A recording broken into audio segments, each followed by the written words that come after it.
So Brexit might have killed off Erasmus, but it's okay because we've got our very own cultural exchange programme right here. We've got Ed Miliband, former leader of the Labour Party, Vince Cable, former business secretary, and holding the conversation between them, we've got Sirio Canós Donnay, who's an academic at UCL and also the London representative of Podemos. So obviously, who are Podemos? They're a Spanish political party linked to the 15M movement, which sort of grew up after the financial crisis. Sirio is going to talk more about that, I think, to kick things off. Post-crisis politics obviously has turned out quite differently in Spain than it has here in the UK. So I think this is going to be a really, really great opportunity to hear from three people who, in very different ways, have a wealth of experience to share about how political change happens or not, about the opportunities and the challenges of making change both inside and outside the system. I think the title that we've given to this session is Can Democracy Cure Inequality?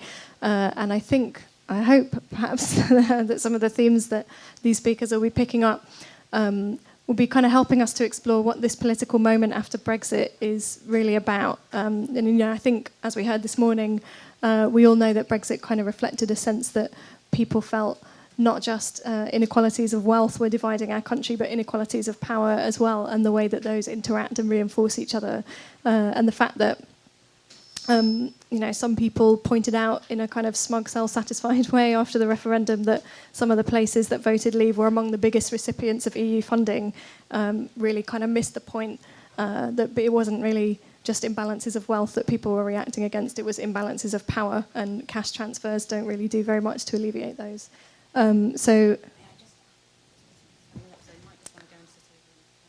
Okay, quick public service announcement. I'm told that there are some seats over there and some people standing up over there, so the people may want to convey themselves to the seats in order to enjoy in a slightly greater degree of comfort what I'm sure is going to be a really exciting and hopefully provocative conversation. So I'm going to hand over to Sirio now to introduce things. Okay, first of all, I'd like to start by thanking NEF for organising this session, which tackles what to me is one of the most fundamental problems that progressives across Europe are facing today, or at least should be facing. Also for having chosen in the current political climate to have the session chaired by a foreigner, which happens to be quite a statement, sadly, these days. I think when it comes to specific policies to tackle inequality, I think it probably would be fair to say that most of us in this room would agree on the basics and the general measures that would be needed in that front. Unfortunately, politics isn't just about having good policies, because good policies are of no use if you cannot win and get into power to apply them.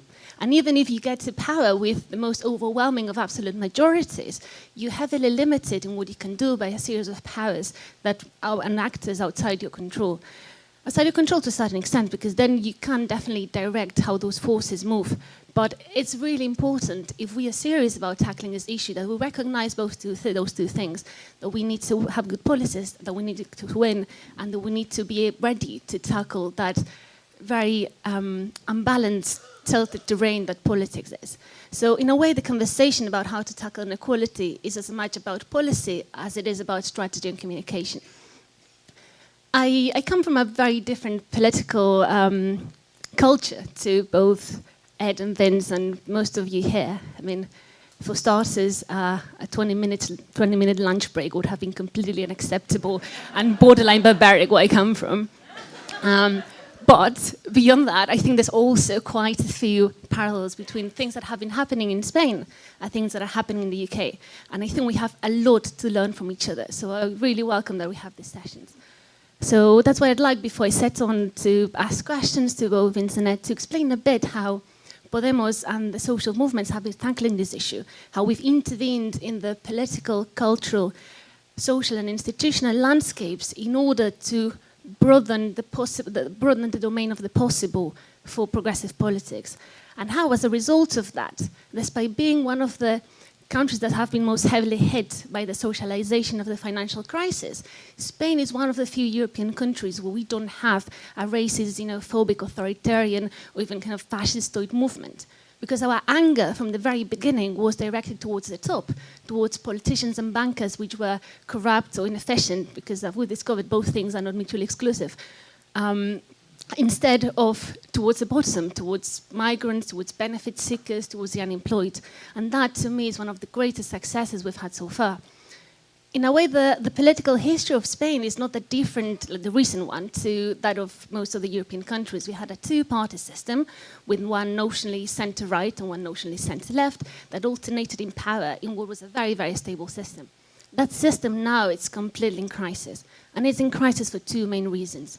First of all, because the labour and economic policies of both parties had become virtually indistinguishable, thus undermining the choice which was the reason for that alternation and justified it.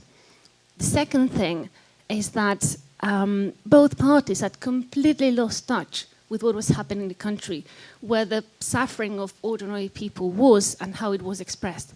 And that's why in 2011, when hundreds of thousands of Spaniards took the main squares of villages, towns and cities all across the country, they paid no attention.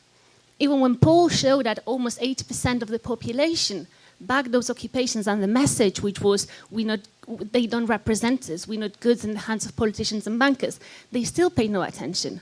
Even when professors, academics, intellectuals, philosophers, thinkers, journalists joined those occupations and produced through collective thought and the beehive mind some of the most amazing conversations that led to specific policies and ideas, which were far more reasonable, pragmatic, and sensible than anything discussed in Parliament.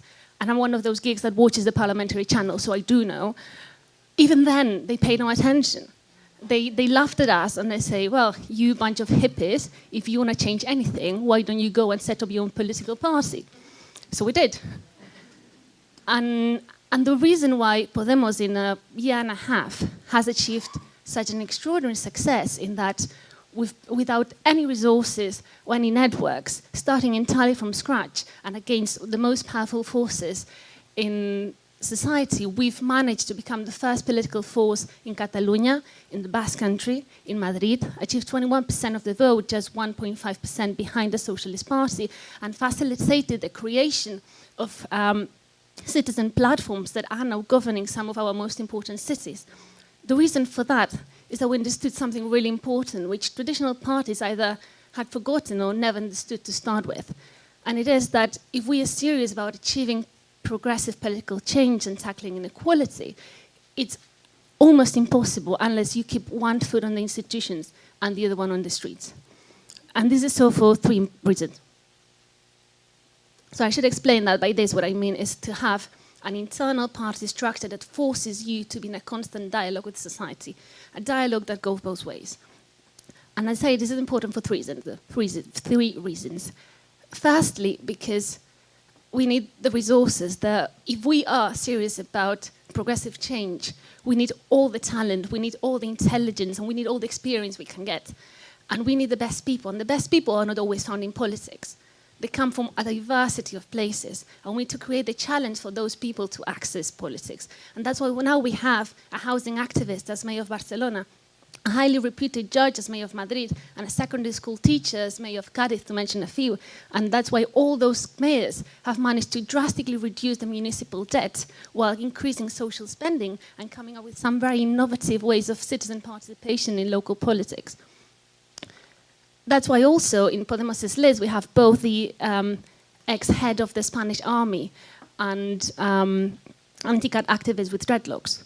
Because we want a party that looks more like the society it represents and that also counterbalances some of the very dangerous institutional tendencies to absorb you and isolate you from the society you're trying to represent. So that's the first reason. The second one why these channels are so important is a matter of language and understanding where society is at. If you get absorbed by the institution, lose touch with the society you're representing, you cannot effectively intervene in it because you're speaking a completely different language. So you need to understand what your society is, what the pain is, and how it expresses itself. And that also means, I think, recognizing that reason and emotion are not mutually exclusive things, that in fact they reinforce each other, and that things like the collective passions, the emotion and the excitement of being part of a movement capable of improving your society for the better, are things which are too precious to be left in the hands of the xenophobes and the racists, and we need to use those as well. That we, in order to generally put inequality at the center of the political debate, we need to convince, but we also need to move. And these two things only have to go hand in hand. And finally, the reason why it's so important to keep one foot in the institutions and the other one in the streets is that, as I said, getting to power is not enough, because political power is only of the many forces operating in society. We have all kinds of lobbies and restrictions to what you can do once you access the institutions. But one force that's rarely considered is people. We as voters, as consumers, as human beings, have a huge power to broaden the scope of the possible beyond what politicians can do, because politicians are tied by a very narrow institutional system. So if people from the streets broaden the space of possibilities of what can be achieved, and people in the institutions on the street work together, then we do stand a chance to actively change things. So I think I've spoken for too long, and we don't have that much time, so I'll leave it there.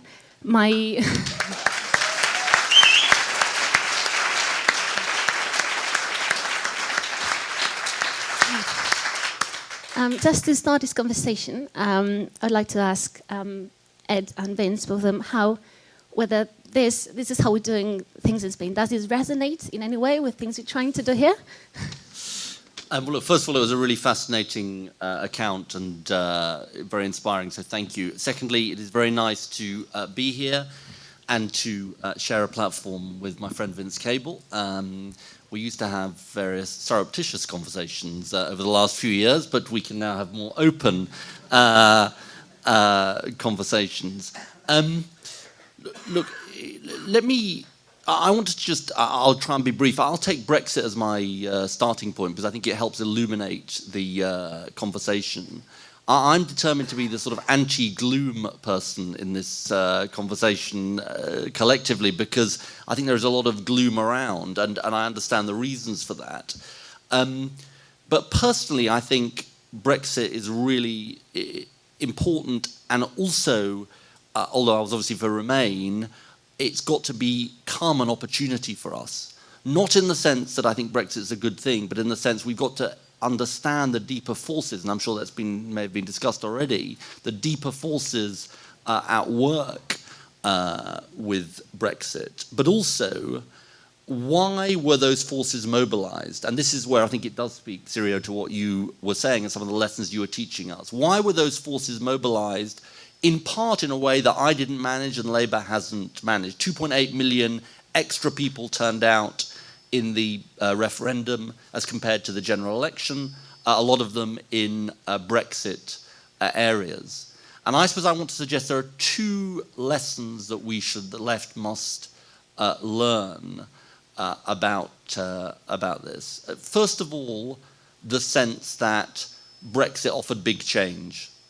I mean, the number of people I met who said, I never voted before, but I voted for Brexit because I thought it offered big change. It was, and in fact, I remember meeting somebody over the summer who said to me that he'd never voted before, he voted for Brexit, and now he was going to get back into the habit of voting. I don't think he was voting for the Labour Party, but leave that to one side. But you know, from my constituents, 69-31, Doncaster voted to leave the European Union. There was no sense that this was a small decision.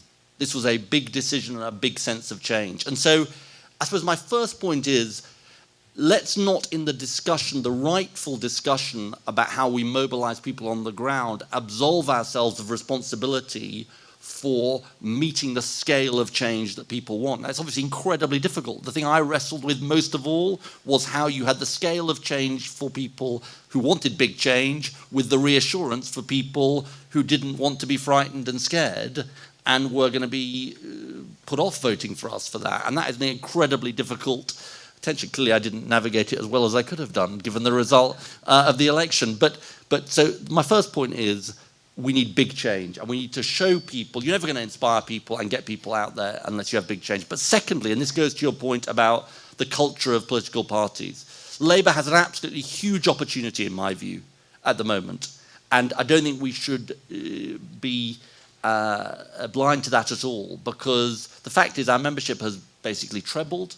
nobody would have believed 30 or 40 years that we could have the membership that we had 30 or 40 years ago. But the question for us as a political party is the scale of cultural change within the party going to match the increase in membership?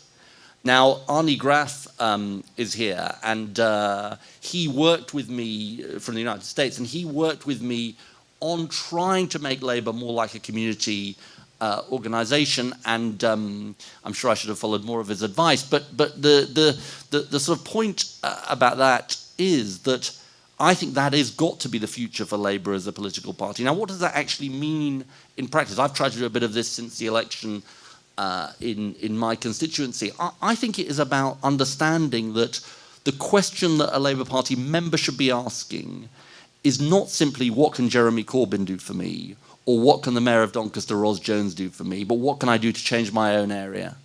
And the reason that's important is, and the thing that this is what I've learned, the reason that's important is, one, because you can enact change. We've got a payday lenders campaign in my constituency. One, you can enact change.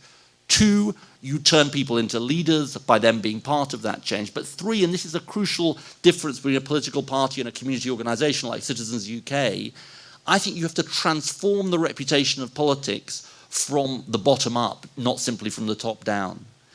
And the reality is that even though we've got 600,000 members, it doesn't feel to enough people like Labour is the presence at the bottom of your street, in your neighbourhood, not just Jeremy Corbyn or whoever it is from the Labour Party on the television.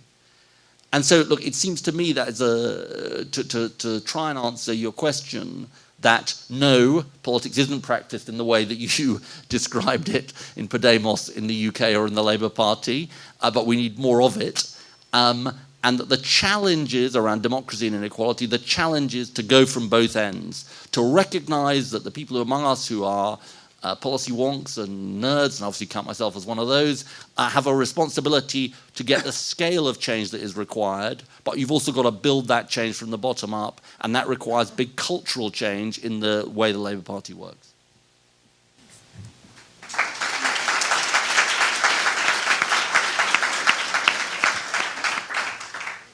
Well, thank you, and thanks to Ed. My starting point is this, that we do have a very major, I think, social and economic crisis around us under the legitimacy of the political system, very serious. But the problem we have to try to explain is why in this world the British electorate has moved not in the direction of Podemos or Ed, but to the right.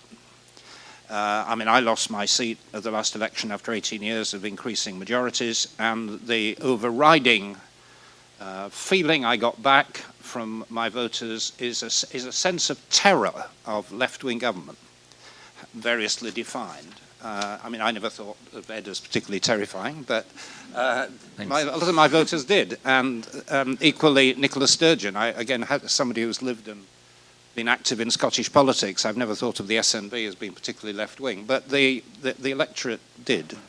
And it wasn't just my own little corner. I've recently read Ed Balls's very, very good autobiography. I strongly recommend it. It's a very good book. And his emotions and his political analysis of his own funeral, as he calls it, were in suburban Leeds, were exactly the same as I had. So, you know, we've had this, we have a crisis, but the electorate have moved to the right, and this was reinforced in a rather brutal way in the referendum. And why is this? I don't know comprehensively, but I think there are things that we all tend to underestimate. One is the sheer age of the electorate. The centre of gravity of voting with differential turnout was, I don't have the figures, but it must be late 50s, early 60s. People who are driven by a sense of nostalgia rather than a wish for radical change. Property ownership, still a majority, but declining. People obsessed by that bastion of security as they see it. And probably most crucially, a very strong sense of national identity. We could call it patriotism if we want to be nice, or it sometimes has a nastier side to it. And it's different in England from Scotland and from Northern Ireland. But those things are there, and they've helped to push our politics right off to the right in a time where you would have expected from the objective circumstances we'd be going in the opposite direction. And I think we have to come to terms with that. But in terms of moving forward, I just have a few very general thoughts. I think, first of all, I mean, I'm now semi-retired portfolio existence, but to the extent to which I'm involved in politics, I think we have to try to find some way of breaking through the tribal divisions on what we could loosely call the centre-left. I think the group I've called the Alliance of the 48%. It's not a coherent group, but there are a lot of people out there who feel horribly dispossessed. And they're actually different. I mean, there are liberals, a lot of them are left, even a few what I would call soft Tories. And somehow one has got to find a platform, a way of giving them expression. I think, secondly, there are a lot of issues, particular issues, where there is a door which, if you push, you can open. I've just come from the House of Commons. I was asked to appear before a select committee to talk about industrial strategy and long-term planning for business. Something I did in government, I think, was quite successful, and to my amazement, the present Prime Minister is resurrecting it. And I think a lot of people who want that kind of perspective now have an opportunity to pursue it with a hostile government, but nonetheless there's an area of space to explore. And another one in that, I would say, is the whole idea of reforming companies, corporate governance, sense of social responsibility. For whatever reasons and whatever motives, and I don't want to explore them, the current administration is open for fresh thinking on that, whether it's in terms of worker representation, redefining the Companies Act in terms of the responsibility of companies. There is a space there to occupy and to press for radical change, which this government won't necessarily resist if it's done in the right way. I think another area where there's scope for people, even within this rather alien and hostile political environment, is local government. I mean, local government has been hollowed out for years, and now, for a mixture of reasons, it is now beginning to get some kind of responsibility back again. And there are good examples across the country. I can choose different political parties. Labour in Manchester. Very, very far-thinking willingness to grasp responsibility and do things locally and maximise the scope of the powers that local government's got. Or a Tory council, Woking, that does a lot of commercial development, uses the money and ploughs it back into things like social housing, amazingly. Or a Lib Dem council, Eastleigh, which does the same thing. Enterprising local government, pushed by community groups, is able to achieve things. And I think my third and final thought is that in the undergrowth, as it were, there are a lot of really good things happening in the UK. We don't know whether they're leading anywhere, but one of the things I do is chair one of the country's largest social enterprises. It's a big business, but all its profits go into charitable purposes. And there are a lot of these things around, and they're growing, and they capture what a lot of us feel capitalism should be about, which is good enterprise, business-like, market-focused, but with a social conscience. I'm also trying to help set up a community bank, kind of German-style Sparkassen. I think there are 2 organizations in the UK trying to do that. I'm in one of them. So there are these organizations at a grassroots which are trying to create new models of organization, doing things, showing that they work, and which, in a friendlier environment, can be scaled up. And I think working with these experimental structures is a very, very worthwhile thing to do in this current environment. Thank you.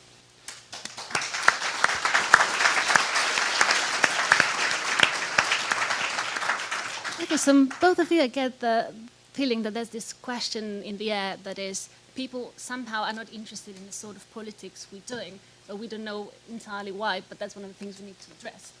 I'm not sure if it's entirely relevant to this context, but in Spain, we have the exact same problem in that we have the most corrupt politicians. I mean, the country, the party in government is now being currently judged in a caught for corruption, not members of the party as an organization. And yet people just kept voting for them, and we didn't understand. We just assumed we were stupid as a country, and that was it. But then we realized that if people are not interested in politics that directly affect them, it's because you're not communicating it properly.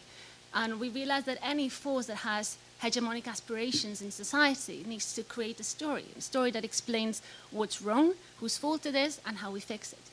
And from listening to the British news, I hear two very clear stories. I hear the austerity one, which is now dropping, but which was the problem was that we overspent, the previous governments overspent, it was their fault, and we fixed it by just cutting and cutting. And that was a very strong story, completely false, but very strong. And then I started hearing another story, which was the xenophobic one, which said, what's the problem? We've lost control, we've shifted to Brussels, our country's being invaded by migrants, there's this chaos and we cannot control anything, we've lost sovereignty. Whose fault it is? All these elites and politicians that sold us to Brussels. How we fix it? We get out of the EU and we take control of our borders. Again, completely false story, but very powerful. And my feeling is that there is no progressive story out there. At least I don't hear it in the media at all. One story that's concise and clear, that explains what's wrong with the country and how we fix it in a progressive direction.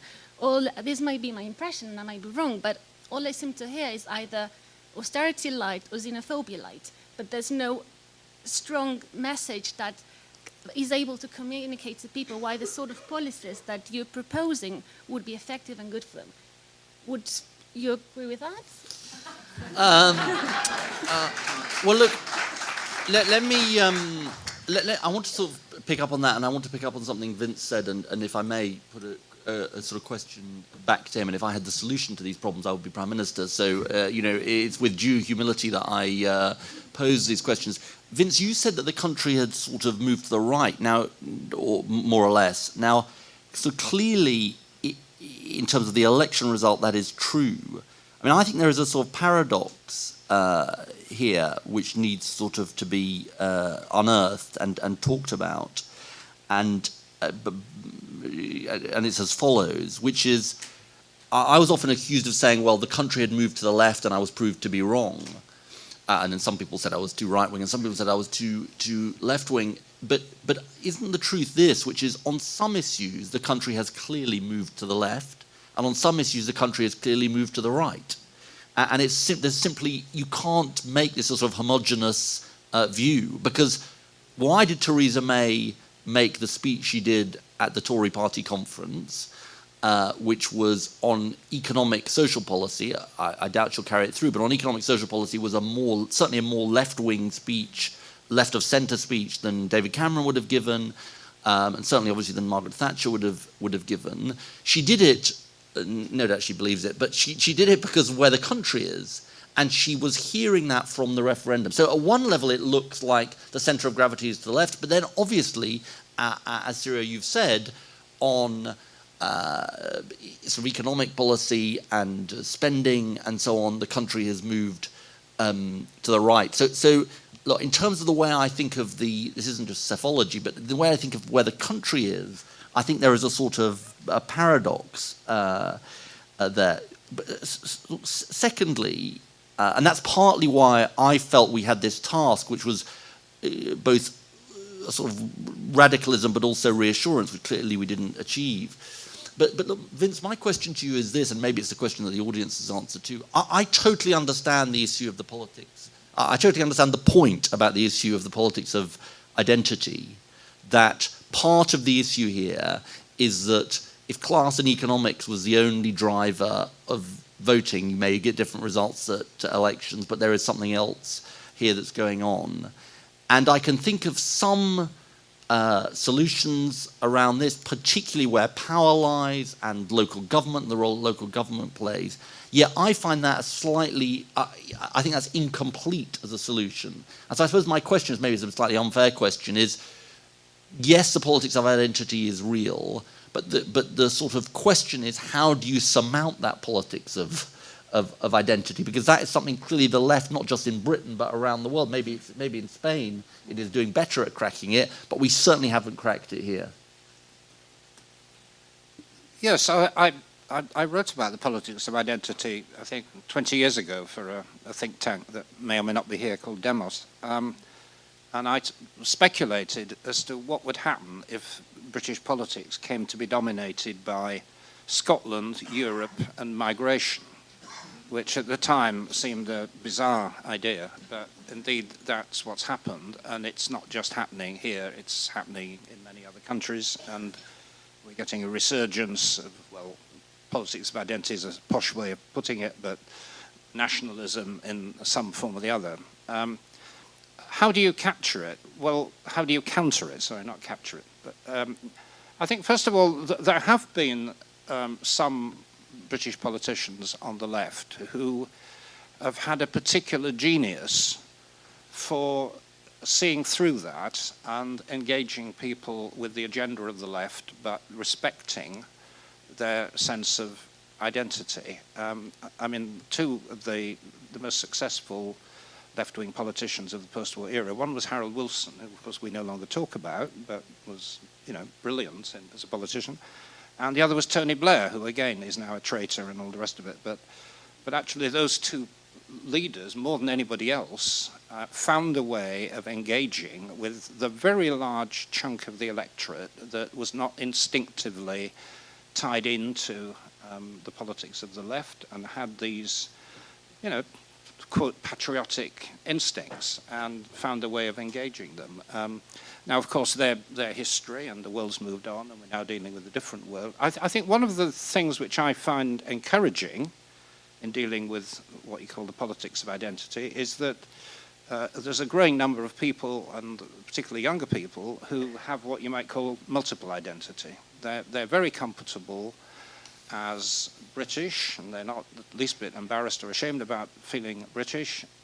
They may also be Indian or Sikh or Muslim or whatever, and they have several different identities. I've got a mixed race family where all my kids are completely comfortable with having several different identities. And I think as the generations move through, this will happen more, and I think that's the one glimmer of hope, that we won't revert into a kind of very atavistic kind of identity of the kind that we had in the interwar period. I don't know if it's, again, Spain is kind of a different context in that we've always dealt with multiple identities, being like very much a country of countries of very different peoples. But in Podemos, we started from the premise that politics is always about identity, that that's an inescapable feature of it, that most people vote on an identity basis. So the key is constructing an identity which is progressive and based on solidarity and fraternity and good values, because politics is about community, it's about people coming together. So before they seize notions of homeland or fatherland as xenophobic, exclusive domains, we reclaim those words for ourselves and fill it with content which is fraternal and progressive, and see it as a welcoming space for refugees and so on. So in a way, what we're trying to do is not to escape them, but to embrace the politics and identity, to seize control of it. I guess we've been talking a bit about inequality and a lot about how we fix things, but we haven't really touched the third word on the title, which is democracy. It's because if democracy is to, what's the question, can actually cure inequality, it might be worth, just before we open to questions, as a brief reflection on what democracy is. Because this is a discussion we're currently having in Spain a lot. What is democracy? Is democracy voting every 5 or 4 years? Or does it go beyond that? And how, depending on how we define democracy, we make it more or less effective. What do you think on that? Look, I've come to the view that, as Vince said actually in his opening, that politics is in disrepute, obviously. And in a way, I was thinking about the Brexit vote and what was because I think part of Labour's challenge is to construct a new coalition. What was the Brexit coalition? What was the uniting factor of the Brexit coalition?